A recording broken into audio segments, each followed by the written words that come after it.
अस्सलाम वालेकुम जी। आज का मेरा व्लॉग स्टार्ट हो रहा है लंच से।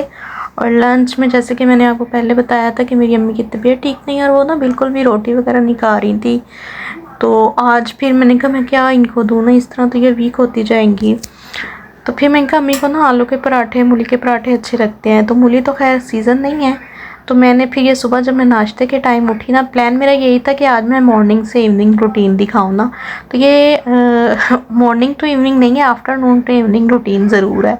क्योंकि मॉर्निंग में आपको पता है एक तो गैस का इशू होता है, तो दूसरा मैं जब सुबह उठती हूँ ना, मैं बिल्कुल मेरे में ना जैसे वो कहते हैं ना बिल्कुल भी एक्टिव नहीं होती मैं। तो मुझे होता है बस मैं ना जल्दी से नाश्ता अम्मी का भी और अपना भी रेडी करके, हालांकि उस टाइम हम लोग करते नहीं हैं, लेकिन ये है कि 9 बजे तक करना होता है, 9 बजे गैस नहीं होती है, तो मैं बना के रख देती हूँ। तो उसी टाइम में फिर मैंने ना सोचा कि मैं ना आलू भी बॉईल कर लेती हूँ। अच्छा जी, तो यहाँ आलू वालू मैंने बॉईल करके, तो फिर मैंने कोई 10 बजे नाश्ता बना के मैं सो गई थी।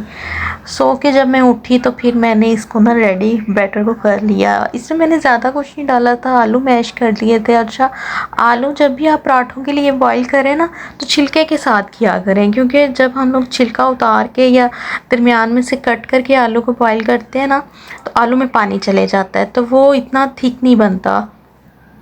तो क्योंकि उसमें पानी होता है, ज़ाहिर सी बात है वो कटा हुआ आलू होगा तो उसमें पानी तो जाएगा ही ना। तो ये है कि मैं फिर आलू जो हूँ ना, मैं एक तो ये मुझे बार बार तंग कर रहे थे, बाजू नीचे आए जा रहे थे। खैर जी, यहाँ मैंने ना फिर आलू में क्या कर डाला, नमक डाला, मिर्चें डाली, थोड़ी सी हल्दी डाली, ज़ीरा, सूखा धनिया ये डाला। सूखा धनिया और ज़ीरा मैंने साबुत डाला था, और सूखा धनिया मैंने थोड़ा सा क्रश कर लिया था हाथों पर ही। अनारदाना डाला, सब्ज़ मिर्च डाली, धनिया डाला, मतलब जो जो चीज़ें मेरे पास अवेलेबल थी ना वो मैंने ऐड की हैं। और प्याज मैंने इसमें, हालांकि प्याज मेरा इरादा नहीं था डालने का, बट अम्मी ने बोला नहीं प्याज भी डाल दो, तो प्याज मैंने एक छोटे से साइज़ का ना अलग से कट करके रख लिया था। वो भी इसलिए किया था क्योंकि ये सारा अभी पकना तो था नहीं, तो मैंने कहा फ्रिज में रखूँगी तो प्याज भी पानी छोड़ता है, तो ये फिर पानी पानी हो जाएगा। तो मेरा यही था कि अगर ये बच गया ना तो सुबह नाश्ते में काम आ जाएगा। तो फिर ये अगर पानी वाला हो गया तो ना, तो इससे वो कहते हैं ना आलू की टिक्कियाँ, वो नहीं बनेगी। मे भी बाकी लोग बना लेते हों, लेकिन मेरे से वो ना फिर हाथों से फिसल रहा होता है बैटर। तो यहाँ जब बस मेरे पास जो पैन में ऑयल पड़ा हुआ था पहले का, तो वो ही मैंने यूज़ किया, साफ़ था बिल्कुल, का वेस्ट जाने से बेहतर है कि मैं पराठे इसी से बना लूँ। तो इस टाइम फिर अम्मी ने मैं मुश्किल 1-1.5 पराठा खाया था। एक मैंने खाया, मैंने कोई पराठा साल 1.5 साल बाद ही खाया है, क्योंकि मैं पराठे खाती नहीं हूँ और खा सकती भी नहीं हूँ। तो ये है कि काफ़ी टाइम के बाद जो चीज़ खाए ना, हालांकि मैंने बड़े डरते डरते खाया था कि, लेकिन खैर डर के खाओ या जैसे भी खाओ इशू होना ही होना होता है। जैसे मैंने आपको पहले बताया था कि जिनके स्टमक का एक दफ़ा मसला हो जाए ना, वो फिर अल्लाह ही ठीक करे तो करे, अदरवाइज़ मेडिसन ये वो कुछ भी काम नहीं आता। तो आप एक चीज़ में 3-3.5 साल से गुज़र रहे हो, थक भी जाते हैं डेली बेसिस पे, किसी ना किसी कुछ भी ऐसा वैसा खा लो, पेन स्टार्ट हो जाती है। और कभी कभी तो मैं बहुत तंग आ जाती हूँ इससे, लेकिन खैर शुक्र है अल्लाह का, कुछ टोटकों से फिर ठीक करती हूँ। या मेडिसिन मैं रखती हूँ हर टाइम घर पे ना, कि अगर इमरजेंसी में कुछ होता है तो मैं फ़ौरन से कर लूँ कुछ। अच्छा, यहाँ पे मैं ना रोटियाँ छोटी छोटी 2 बेल के ना फिर बनाती हूँ। अक्सर लोग बनाते हैं, ख़ासकर इंडियन बनाते हैं एक ही पेड़े के अंदर ना, तो मुझे वो ना बहुत मोटा सा लगता है पराठा। तो मैं लेती हूँ छोटे छोटे से, और परास से कह रही हूँ, पराठे ना छोटी छोटी 2 रोटियाँ बना के उसमें आलू लगाऊंगी, और इस तरह बहुत क्रिस्पी, क्या हो गया आज मेरी टंग को, क्रिस्पी और जो है ना पतले पतले से पराठे बनते हैं। पहले नहीं मुझे बनाने आते थे, बड़े मोटे मोटे बन जाते थे। अब मैं क्या करती हूँ, मैं ना ये रोटी का पेड़ा जो है ना, ये बहुत छोटे छोटे लेती हूँ और इनको बेलती बड़ा हूँ। पराठा मेरा साइज़ देख लें आप, काफ़ी बड़ा बड़ा बनता है। तो यहाँ मैं ऊपर ऐसे की चीज़ नहीं है बिल्कुल भी, ये प्याज रख रही हूँ। तो यहाँ मज़ेदार से पराठे हो गए थे रेडी। एक मैंने अम्मी का बनाया और एक मैंने अपना बनाया। ये इसने मुझे बड़ा तंग किया था तो आज की रूटीन मेरी होगी जी पूरे दिन की। इंशाल्लाह जिस दिन मैंने होम टूर दे दिया ना, उस दिन भी मेरी कोशिश होगी कि मैं ना बाकी का भी सारा कुछ, क्योंकि इस तरह मैं एडिट करती हूँ, मैं चीज़ें कट कर देती हूँ। तो एक दफ़ा होम टूर दिया होगा ना, आपको भी पता होगा यहाँ से निकल के किस तरफ जाना है, यहाँ से निकल के किस तरफ जाना है इसने। तो अभी फ़िलहाल ज़्यादा टाइम मेरा किचन के व्लॉग्स पे ही होता है कि मैं किचन की रूटीन ज़्यादा शेयर कर रही होती हूँ। तो अच्छा, ये ऑयल बिल्कुल भी वो नहीं था, ये मैंने चिप्स बनाई थी तो वो ही पड़ा हुआ था, तो ये बिल्कुल साफ़ था, इसमें कुछ भी दूसरा कुछ भी फ्राई नहीं हुआ था। आलू ही थे, वो भी बेसन के बिना थे। तो घी में अम्मी के पराठे पे भी नहीं लगा रही, क्योंकि उनका भी गला ख़राब है, और ख़ुद भी नहीं लगा रही हूँ। और मैं ऑयल भी बहुत कम यूज़ कर रही हूँ। पता नहीं आपको शायद ज़्यादा लग रहा होगा, लेकिन ये जो नॉन स्टिक में आपको पता है बहुत कम ऑयल जाता है, तो थोड़ा सा ही था। और ये चटनी मैंने जो उस दिन बनाई थी ये भी पड़ी हुई थी, इससे मैंने रायता रेडी कर लिया। तो यहाँ जी पराठे माशाल्लाह से रेडी हो गए थे, और अम्मी ने बड़े शौक़ से, और ये इन्होंने काफ़ी 3-4 दिन के बाद रोटी खाई थी। तो ये है कि यहाँ पे अम्मी को कुछ हो जाए तो साथ में मेरा भी कुछ मसला होना, तो मेरा यही दुआ होती है कि या अल्लाह मुझे सेहत देना मेरी माँ के लिए, ताकि मैं उनका ख्याल रख सकूँ। सम टाइम ना बिल्कुल हिम्मत ख़त्म हो जाती है। तो ये आज भी मेरे साथ ये हुआ, क्योंकि एक तरफ मैंने कपड़े किए हुए थे, एक तरफ मैं ये बना रही थी।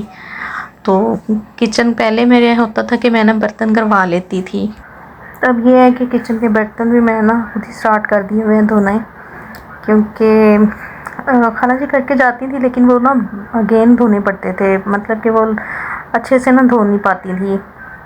मैं कहा आप ना फ़िलहाल सफाइयाँ कर दिया करें, बर्तन मैं खुद ही कर लूँगी। तो बाकी ये था कि यहाँ शाम हो गई थी। खैर मैंने दोपहर का काम करने के बाद ना बर्तन नहीं धोए, गर्मी इस कदर ज़्यादा थी ना, मैं क्या शाम में एक साथ ही ना, मेरी कोशिश होती है मैं रात में ना किचन सारा साफ़ करके सोऊं। बहुत कम होता है कि रात में ना मैं करूं, क्योंकि अगर मैं रात में कर दूँ ना, फिर मेरा सुबह में ये होता है कि मुझे ये टेंशन नहीं होती कि मेरा किचन भी साफ़ होने वाला है। तो यहाँ फिर मैंने ना सारा ही तकरीबन काफ़ी टाइम हो गया था, मुझे करते करते घंटा डेढ़ लग ही गया था, क्योंकि मैं बर्तनों के साथ साथ ना बाकी भी सारा कुछ फ्रिज वगैरह से जो रखना जो निकालना सारा कुछ कर करा के ना रात में सोती हूँ, फिर सुबह मैं ना रिलैक्स होती हूँ। अच्छा, यहाँ मैं ना एक बात कहना चाहूँगी, अक्सर लोग ना दूसरे लोगों को देख के ना बड़ा जज कर लेते हैं कि जी इनको तो कोई काम ही नहीं है, इनके घर में कौन सी इतनी कोई फैमिली है, 2 ही तो लोग हैं, कितना ही खाते होंगे, कितना ही पकाते होंगे। तो ऐसा नहीं होता कि 2 लोग हैं तो 2 लोग खाते भी नहीं होंगे, तो 2 लोगों का कोई काम भी नहीं होता होगा, चाहे आप एक ही क्यों ना हो, काम उसी तरह होता है। आपकी रूटीन अगर हो ना कि आपको घर में ही खाना है, बाहर से कुछ ऐसा नहीं सिस्टम है, तो आपको डेली बेसिस पे पकाना भी पड़ता है, आपको धोना भी पड़ता है, आपको सब कुछ करना पड़ता है। तो आप किसी को देख के जज नहीं कर सकते हैं। हमारे ना कुछ आंटियाँ हैं, होती हैं अक्सर मोहल्लों में, वो शाम में बैठ जाएँ तो हर घर के बारे में बात करनी होती है। तो उन्होंने बात की कि ना आप लोगों ने रखा हुआ है, मेड को रखा हुआ है, तो आप लोगों को ज़रूरत क्या है ना, आप 2 ही तो माँ बेटी हैं, तो मिलके कर लिया गए। मेरी तो बहुएं जो है ना वो तो खुद ही सारा घर का काम करती हैं तीनों मिलके। अब यहाँ वो तीनों मिलके, और घर का क्या काम होता है, सुबह नाश्ता, दोपहर का खाना, रात का खाना।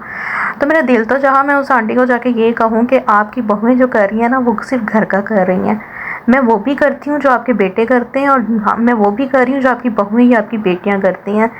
तो ये कहने का मतलब क्या है कि हम ना बड़ी जल्दी लोगों को जज कर लेते हैं, बड़ी जल्दी राय कायम कर लेते हैं कि जी ये अच्छा वो 4 लोगों में ये बात कर रही है, तो जाहिर सी बात है वो 4 लोग कहीं और उठ के भी, तो किसी के घर को, ये सिर्फ मोहल्ले नहीं, ये फैमिलीज़ में भी इस तरह होता है।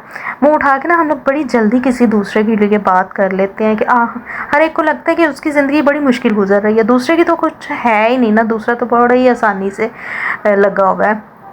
तो मैंने ये मेड जो रखी हुई है वो इसीलिए रखी हुई है, समटाइम मैं भी इंसान हूँ, मैं भी बीमार पड़ सकती हूँ, तो मेरा घर कौन देखेगा। अम्मी से तो अब इतना होता नहीं है, हालांकि अम्मी कोशिश करती हैं, लेकिन मेरा भी होता है कि वो जल्दी थक जाती हैं, वो एज भी नहीं रही है, तो मुझे होता है कि चलो वैसे अगर मैं इनको बुलाऊं, अगर कभी ज़रूरत पड़ती है कभी भी ना आए, तो इसलिए मंथली रखना पड़ता है ना किसी को, कि एटलीस्ट मुझे अगर मैं हो भी जाती हूँ सम टाइम बीमार, तो मेरा घर साफ़ हो, क्योंकि ये जो बातें करते हैं इन्होंने आके ये करना नहीं होता, इन्होंने हेल्प आउट नहीं कहीं करना होता, लेकिन मुंह खोल खोल के ना बातें ज़रूर करनी होती हैं। तो इसलिए जो ना मुझे बुरा तो बहुत लगा मुझे जब ये बात उन्होंने मेरी मदर से की। मैंने खैर अम्मी से भी कहा कि आपने उसी टाइम उनसे कहना था कि आप मेरी बेटी का मुकाबला अपनी बहुओं से ना करें।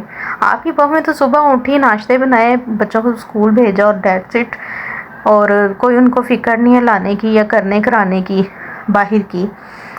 तो खैर जी, यहाँ पे बर्तन में मेरे ऑलमोस्ट हो गए थे कंप्लीट, और कैमरे का एंगल मुझे याद ही नहीं रहा ठीक करना। और अगर आपको मेरा व्लॉग अच्छा लग जाए तो प्लीज़ सब्सक्राइब कर दिया करें, लाइक कर दिया करें और शेयर ज़रूर कर दिया करें। तो जाते जाते फिर मैं लास्ट मैसेज यही दूंगी कि प्लीज़ किसी को एकदम से जज ना कर लिया करें, किसी के लिए अपने लिए कोई गलत राय कायम ना कर लिया करें। हर घर अपने प्रॉब्लम, अपनी सिचुएशंस के साथ एडजस्ट कर रहा होता है। वो किस तरह से कर रहा है वो आपको नहीं पता। तो कोशिश किया करें कि फ़ौरन जो है ना, पता क्या, इस तरह एक बंदा बात कर रहा है ना, 2-3 खड़े सुन रहे हैं, वो 2-3 कहीं और जा, इस तरह से लोगों की बेटियां, लोगों के बेटे, लोगों का घर इमेज ख़राब होता है, जो कि ये दुनिया समझती नहीं है। खैर यहाँ जी हो गया था मेरा काम ख़त्म। और प्लीज़ वीडियो अच्छी लगे तो चैनल को सब्सक्राइब ज़रूर कर दिया करें और शेयर भी ज़रूर कर दिया करें, ताकि जितने लोगों के पास जाएगा मे बी वो वीडियो देखें और सब्सक्राइब कर लें। क्योंकि यही साल मैंने सुना है मोनेटाइजेशन के लिए इजी है, आगे जाके मज़ीद मुश्किल आ रही है। तो मेरी कोशिश होगी कि मैं ना इसी साल में अल्लाह करे कि हो जाए कुछ ना कुछ। तो आप लोगों की सपोर्ट की ज़रूरत होती है। बाकी अपना बहुत सारा ख्याल रखिएगा, दुआ में याद रखिएगा। अल्लाह हाफिज़।